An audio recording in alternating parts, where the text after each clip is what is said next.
Part 2-তে আমরা দেখেছি এজে 3 তার টিম সেন্টা মারিয়াকে এদিক সেদিক খুঁজে বেড়াচ্ছে। অন্যদিকে মার্টিনের গুন্ডারা এজে 3-কে খুঁজছে। বন্ধুরা, এই সিরিজের পার্ট 1 এবং পার্ট 2 যারা দেখেননি তাদের জন্য ডেসক্রিপশনে লিংক দিয়ে দিয়েছি, সেখান থেকে এপিসোড 1 এবং এপিসোড 2 দেখে নেবেন। Welcome viewers, I am not a রোবটের পার্ট 3-তে সবাইকে স্বাগতম।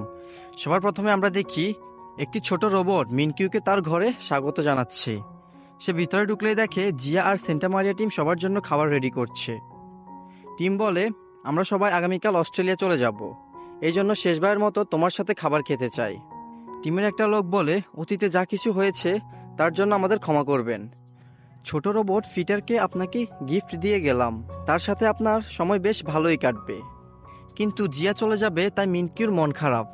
এই জন্য মিনকিউ বলে, বাইরে অনেক ঠান্ডা, তোমরা বরং আরও কিছুদিন পরে যেও। তখন সেন্টা মারিয়া টিম কথাটি মেনে নেয়। এরপর এজে 3-কে দেখানো হয় সে মার্টিন আর সেন্টা মারিয়া টিমের মধ্যে কম্পেয়ার করছে। মার্টিনকে সুবিধা মনে হচ্ছে না, তাই এজে 3 মার্টিনকে মেমোরি থেকে ডিলিট করে দেয়। পরের সিনে দেখায় মিনকিউ জিয়ার হাতে কিস করে, সাথে সাথে জিয়ার ঘুম ভেঙে যায়। জিয়া বলে, কি হয়েছে তোমার? মিনকিউ বলে, আমার খুবই খারাপ লাগছে, এজে 3-কে সেন্টা মারিয়া টিম হারিয়ে ফেলেছে। জিয়া তাকে বুকে নিয়ে বলে, আমরা আবার এজে 3-কে ফিরিয়ে আনবো, তুমি কোনো চিন্তা করিও না। এরপর মিনকিউ ম্যাডাম এক্স নামে একটা মহিলার সাথে দেখা করে। ম্যাডাম এক্স বলে, মার্টিন অনেক বড় অপরাধী, এমন কোনো অপরাধ নেই যা মার্টিন করে না। তোমাকে মার্টিনের ড্রাইভার মিস্টার জংয়ের কাছ থেকে কিছু রেকর্ডিং নিয়ে আসতে হবে। এরপরে মিনকিউ আর তার অ্যাসিস্ট্যান্ট জিন মার্টিনের ড্রাইভার মিস্টার জংয়ের সাথে দেখা করে। মিস্টার জং ভয়ে ভয়ে ছিল, তখন মিনকিউ তাকে আশ্বাস দেয়। সে বলে, তুমি যদি মার্টিনকে ধরতে সহযোগিতা করো তাহলে আমরা কথা দিচ্ছি, আমরা পুলিশকে বলবো তোমাকে যথেষ্ট নিরাপত্তা দেওয়ার জন্য। এরপরে মিস্টার জং আশ্বস্ত হয় আর মিনকিউকে ফ্যানড্রাইভটা দিয়ে দেয়। পরের সিনে দেখানো হয় মার্টিন এজে 3-কে বিক্রি করার জন্য নিলামে তুলেছে, কিন্তু এখানে এসে মিনকিউ জানতে পারে মার্টিনের কাছে এজে 3 নেই। মার্টিন এজে 3-কে হারিয়ে ফেলেছে। এই খবরটা মিনকিউ সেন্টা মারিয়া টিমকে দিয়ে দেয়। এইদিকে এতদিন হয়ে গিয়েছে, এজে 3-কে এখনো পাওয়া যায়নি, তাই মার্টিন তার লোকদের উপর রাগারাগি করে। তাদেরকে বলে, যেভাবে হোক এজে 3-কে খুঁজে বের করো, তার মেমোরি থেকে সব ডেটা ডিলিট করো, নয়তো তোমাদের সবাইকে আমি মেরে ফেলবো। আর সে পুলিশের সামনাসামনি হতে চায় না, তাই সে দেশ ছেড়ে পালানোর ব্যবস্থা করছে। এইদিকে এজে 3-কে দেখানো হয় সে একা একা ঘুরে বেড়াচ্ছে, আর সে একটা ভিখারির কাছে গিয়ে বসে। ভিখারি তাকে এখান থেকে চলে যেতে বলে, কিন্তু কার কথা কে শুনে। এজে 3 ভিখারিকে একের পর এক কথা বলেই যাচ্ছে। ভিখারি কিছু বুঝে কিছু বুঝে না, তাই সে তাকে একটি কম্পিউটার দোকানের কার্ড দিয়ে দেয়। সেই কার্ডের ঠিকানা অনুযায়ী এজে 3 সেখানে পৌঁছে যায়। এদিকে সেন্টা মারিয়া টিম আর মার্টিনের গুন্ডারা তাকে খুঁজে বেড়াচ্ছে। তারপরে দেখানো হয় এজে 3 কম্পিউটার শোরুমে এসে একটা কম্পিউটারের মাধ্যমে মিনকিউর বাড়ির ঠিকানা বের করে আর সেখান থেকে বের হয়ে যায়। অন্যদিকে সেই কম্পিউটার শোরুমে মার্টিনের লোকরা চলে আসে। এখানে এসে তারা কনফার্ম হয় এজে 3 এখানে এসেছিল আর একটু আগে এখান থেকে চলে গিয়েছে। কিছুক্ষণ পর এজে 3 বাস থেকে নামার পর দুইটা লোক এসে বলে, আমরা তোমাকে চিনি, আমরা তোমাকে মিনকিউর বাড়িতে পৌঁছে দিব। তখনই সেখানে মার্টিনের গুন্ডারা চলে আসে। তারা এজে 3-কে নিয়ে যাচ্ছিল, ঠিক তখনই সেখানে পুলিশ চলে আসে আর গুন্ডাদেরকে ধরে ফেলে।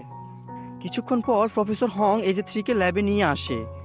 এখন সেন্টা মারিয়া টিম খুবই খুশি, কারণ এজে 3-কে তারা ফিরে পেয়েছে। পরের সিনে দেখানো হয় মিনকিউ আর জিয়া হাসি খুশি সময় কাটাচ্ছে। হঠাৎই জিয়া বলে বাসায় চলে যাবে, তখন মিনকিউ জিয়াকে রেখে দেওয়ার জন্য খিদা লেগেছে বলে বাহানা করে। তারপরে জিয়া মিনকিউর জন্য খাবার বানায়, কিন্তু মিনকিউর তো অন্য খিদা লেগেছে, তখন সে জিয়াকে কিস করে দেয়। সেই রাতে সেন্টা মারিয়া পুরো টিম রাতে একসাথে খাবার খাওয়ার জন্য একসাথ হয়। এরপর তারা সবাই মনিটরে এজে 3-এর ভিডিও দেখে। এজে 3 প্রথমবার বাইরে সাধারণ মানুষের সাথে 3 দিন কাটিয়েছে, আর কেউ বুঝতে পারেনি সে একটা রোবট। এটা দেখে সবাই অনেক খুশি হয় এবং নিজেদের অনেক গর্ব হচ্ছে। এরপরে হং বলে, এবার আমাদের এজে 3-এর চেহারা চেঞ্জ করে ফেলতে হবে, নয়তো তাকে নিয়ে অনেক বিপদ আছে। পরের দিন মিনকিউ ম্যাডাম এক্সের সাথে আবার দেখা করে আর তাকে একটি ফ্যানড্রাইভ দিয়ে এসে একটা কনফারেন্স মিটিংয়ের আয়োজন করে। মিনকিউ সবাইকে বলে, আমার মানুষের সংস্পর্শে অ্যালার্জি ছিল, তাই আমি এত বছর বাড়ি থেকে বের হতাম না, কিন্তু এখন আমার অ্যালার্জি ভালো হয়ে গিয়েছে। এগুলো শুনে মিডিয়ার লোকেরা তো সবাই অবাক হয়ে যায়। মিনকিউ বলে, আমার সুস্থ হওয়ার পিছনে এজে 3 এবং আমার ভালোবাসা জিয়ার অবদান অপরিসীম। আমি সুস্থ হয়ে গিয়েছি, এই কারণে এখন আমি নতুন একটি প্রজেক্ট হাতে নিয়েছি, আর সেটা হবে এআই রোবট নিয়ে। তার এই অ্যানাউন্সমেন্টের কারণে তার কোম্পানির প্রত্যেকটা শেয়ারের দাম আগের থেকেও দ্বিগুণ হয়ে গিয়েছে। কিছুক্ষণ পর জিন মিনকিউকে বলে সে এই চাকরিটা করবে না, সে জব ছেড়ে দিবে। এরপরে মিনকিউ আর জিয়া বাইরে খেতে আসে। তখন মিনকিউ জিয়াকে বলে, তোমার ভাই জিন আমার কোম্পানিতে আর জব করতে চায় না, সে জব ছেড়ে দিয়েছে। কিন্তু কেন করলো এটা? এখানে আমরা জানতে পারি জিন আর জিয়া ভাই বোন, আর সেই জন্যই বোনের বয়ফ্রেন্ড অর্থাৎ মিনকিউর কোম্পানিতে জিন জব করতে চায় না। জিয়া বাসায় এসে জিনকে জিজ্ঞেস করে, তুমি কেন জব ছেড়ে দিয়েছো? জিন চুপ করে আছে, কিন্তু এই কথা জিনের স্ত্রী হংজু শুনে ফেলেছে।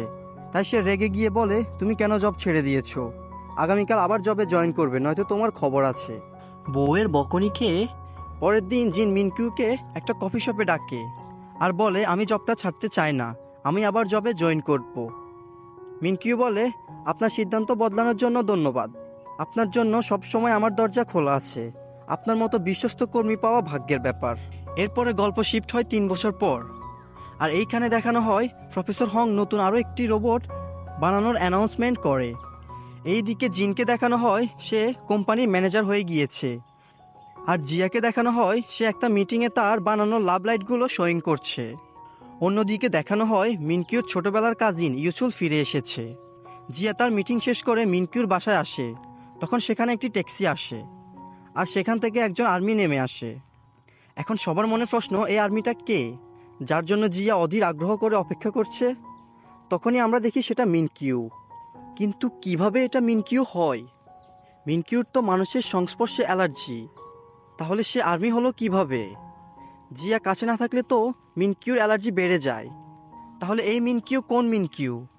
বন্ধুরা, পরবর্তী পার্টে আমরা এইসব প্রশ্নের উত্তর পেয়ে যাব। যারা যারা পরবর্তী পার্ট দেখতে চাও কমেন্ট করে জানাও। যদি 1000 কমেন্ট আসে তাহলে আমি পরবর্তী পার্টগুলো নিয়ে হাজির হব। আজকের ভিডিওটি ভালো লেগে থাকলে একটি লাইক দিয়ে আমাকে পরবর্তী ভিডিও বানানোর জন্য উৎসাহিত করুন, এবং চ্যানেলটি সাবস্ক্রাইব করতে একদমই ভুলবেন না। কথা হবে নতুন আরেকটি ভিডিওতে, সেই পর্যন্ত সবাই ভালো থাকুন, সুস্থ থাকুন, আল্লাহ হাফেজ।